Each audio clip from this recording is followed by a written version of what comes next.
Holy crapola, it's been another week of basically quarantine life. Ugh, am I right?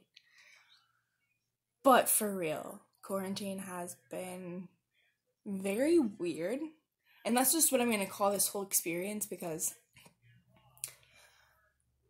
not only is that what it is, but that's what I'm just going to call it, because I don't have any other word for it besides the coronavirus, and I don't want to call that this because I just don't want to hear that name again for like the rest of my life. Would be nice.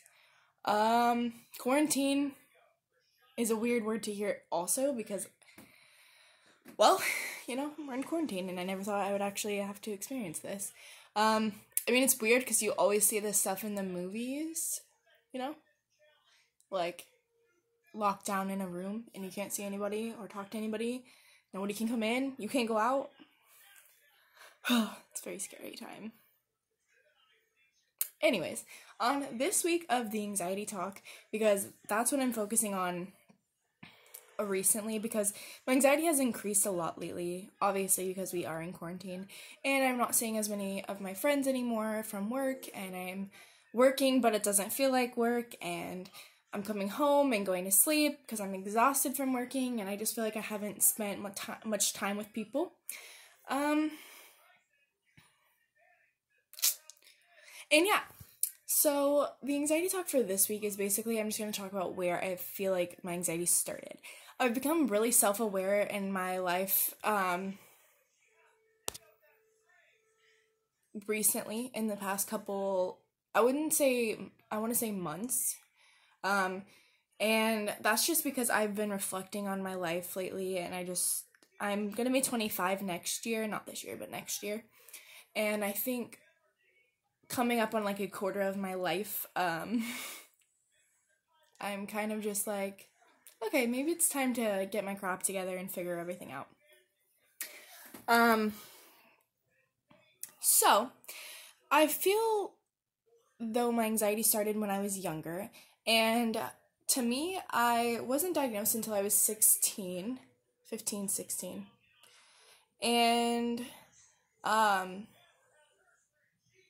I remember, like, trying to keep it a secret when I first found out, because I was in high school, and high school already is a weird situation, so, to me, I didn't want people to be like, oh, so you're one of those people that has mental problems. Wow. Or I didn't want people to just, like, judge me for, like, the way I was thinking, or the way I would view things, or this or that and stuff, so I didn't want to talk about my anxiety struggles in high school, so I played it off as if, like, I didn't have problems. But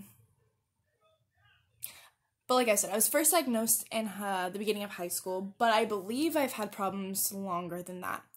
And my anxiety basically started in elementary school. It probably started in daycare, but noticed it more in elementary school just because I was like at school, I had to leave my mom, and there it is, separation anxiety at its finest. Leaving my mom was never something I wanted to do, and I always had like these thoughts in my head that, like, okay, if my mom goes and leaves me at school, that she's making an accident and I won't know about it, or, you know, she'll get hurt, or this or that, and, like, those were always my thoughts at school, so I never wanted to leave my mom. I always wanted to have her, like, in my sights, know where she was, know that she's okay, and that has developed over, like, my last 18 years, because, you know, 5 in kindergarten, and I'm 23 now, so over the last 18 years, separation anxiety has always been there, and, I still get worried to this day that something's gonna happen to my mom.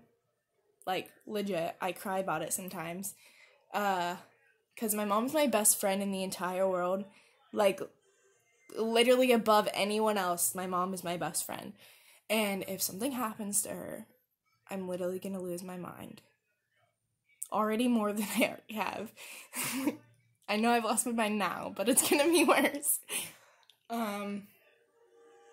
So yeah, separation anxiety started when I was in kindergarten. I would go to school and basically cry my eyes out, and I wouldn't want my mom to leave. And then as I got older, the depression started and the anxiety came up more. My anxiety now stems from, like, if I don't have if I have a routine and I get out of my routine, that messes me up. That messes with my head, that messes with everything else. Like, it just messes me up. I have anxiety in certain situations. Like, if we're in a big crowd, I don't like to be in a big crowd. I don't like to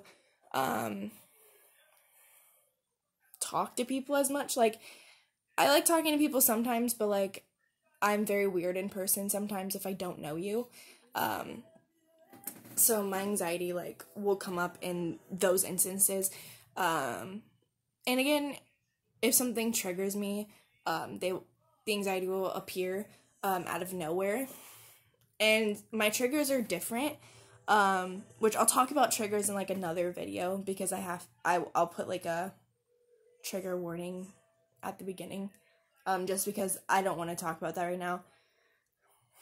It's not something I want to talk about. That might actually induce me to have an anxiety attack, and I really just don't want to have one right now.